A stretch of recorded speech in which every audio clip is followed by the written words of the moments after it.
Dengan segala hormatnya, dipersilakan Ngo Sin Ling dari SJKC Chong Hua Tudan Miri, Sarawak untuk membentangkan kajian yang bertajuk Penggunaan KSK meningkatkan minat dan kemahiran perkataan KV plus KV dalam kalangan murid pemulihan.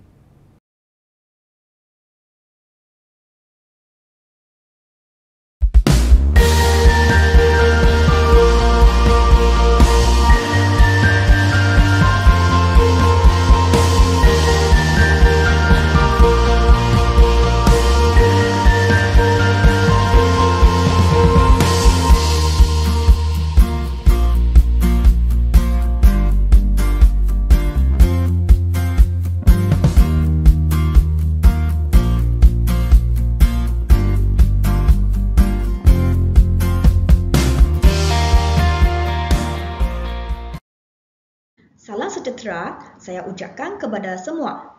Nama saya Ngo Sin Ling, saya berasal dari SJKC Chong Hua Tudan.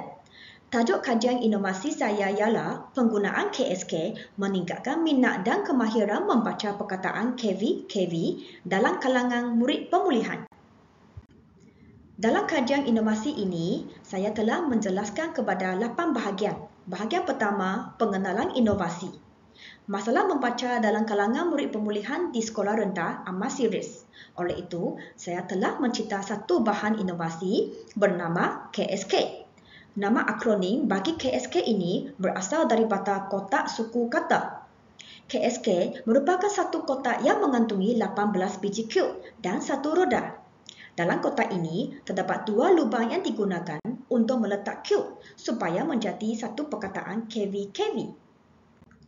Dari segi refleksi pengajaran dan pembelajaran lalu, saya telah menjalankan ujian diagnostik. Melalui ujian diagnostik ini, saya mendapati murid mentapah markah yang rendah. Murid sukar mengeja dan membentangkan suku kata menjadi perkataan. Murid juga sukar untuk membunyikan perkataan KV dan membentuk perkataan yang bermakna. Semasa membaca perkataan KV, saya mendapati murid tidak dapat sebut secara individu. Mereka amat bergantung kepada guru untuk membimbing mereka membaca. Mereka juga mengangkat kad gambar dan kad perkataan yang digunakan amat membosankan. Murid-murid juga kurang minat untuk membaca. Hal ini disebabkan mereka belum bersedia untuk membaca. Menurut Jamilah Ahmad 1999, guru harus sedar bahawa kerencatan murid dalam penguasaan bahasa Melayu boleh menjadi punca kegagalan dalam pembelajaran seseorang pelajar. Menurut Atang Long 2011, penggunaan alat pandu mengajar yang sesuai dan menarik dalam pengajaran dan pembelajaran adalah penting kerana ia dapat meningkatkan keberkesanan sesuatu pengajaran, lebih-lebih lagi untuk mata pelajaran bahasa Melayu. Ini adalah selaras dengan maklumat KPN dan KSSR di mana menekankan kepentingan penggunaan bahan pandu mengajar dalam pembelajaran. Dari segi fokus kajian, penggunaan KSK adalah untuk meningkatkan minat dan kemahiran murid pemulihan membaca perkataan KV. Intervensi KSK ini dipilih atas beberapa faktor penting, iaitu kebolehtapiran kajian, kolaborasi kajian, dan kebolehgunaan kajian. Dari segi objektif kajian ini adalah untuk meninjau sama ada penggunaan KSK ini dapat meningkatkan minat dan kemahiran murid pemulihan dalam membaca perkataan KV. Terdapat juga tiga objektif khusus. 1. Meningkatkan minat murid-murid pemulihan dalam membaca perkataan KV. Kedua, meningkatkan kemahiran murid-murid pemulihan dalam membaca perkataan KV. Dan yang ketiga, menilai keberkesanan penggunaan KSK dalam membantu murid pemulihan membaca perkataan KV. Dari segi kumpulan sasaran, iaitu murid L dan murid P. Kedua-dua murid ini adalah daripada murid tahun 2, seorang lelaki dan seorang perempuan. Kedua-dua mereka lemah dalam bahasa Melayu, terutamanya kemahiran membaca. Kedua-dua mereka bersikap rendah diri dan daya tumpuan mereka adalah singkah. Dari segi pelaksanaan kajian telah dibahagikan kepada 6 bahagian lagi. Dari segi tinjauan masalah, melalui ujian diagnostik yang dijalankan, didapati murid-murid tidak tabah eja dan membaca perkataan KV-KV. Melalui pemerhatian pengajaran dan pembelajaran, keupayaan dan penguasaan kemahiran perkataan KV-KV adalah amat lemah bagi kedua-dua murid pemulihan ini.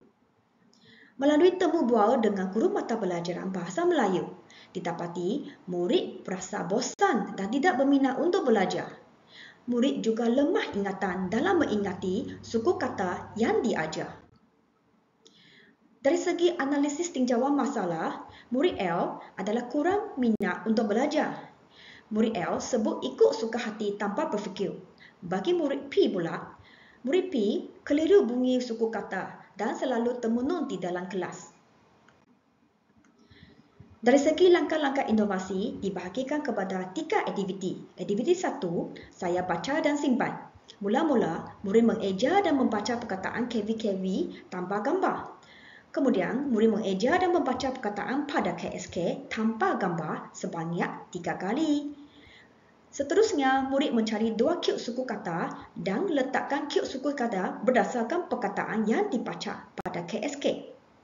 Rasional bagi aktiviti 1 ini ialah untuk memperkenalkan perkataan KV-KV kepada murid. Bagi aktiviti 2, saya pandang, baca dan simpan. Murid-murid membaca perkataan bagi kad gambar, kad perkataan yang dipamerkan pada KSK. Kemudian, murid patangkan 2 biji cube KV yang sesuai dengan kad gambar dan letak di lubang yang disediakan pada KSK tanpa melihat kad perkataan. Rasional bagi aktiviti 2 ini adalah untuk mengukuhkan penguasaan murid dalam kemahiran membatang dan membaca perkataan KV-KV. Bagi aktiviti yang terakhir, saya pusing dan buat padanan gambar perkataan. Mula-mula, murid pusingkan tanda arah mengikut huruf yang disebut oleh guru dalam KSK.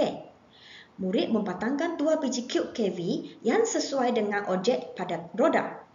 Seterusnya, murid memeriksa jawapan dengan mencari kad gambar perkataan dan simpan pada luang yang disediakan pada KSK. Rasional bagi aktiviti 3 ini adalah untuk mengukuhkan lagi penguasaan kemahiran membaca perkataan KV.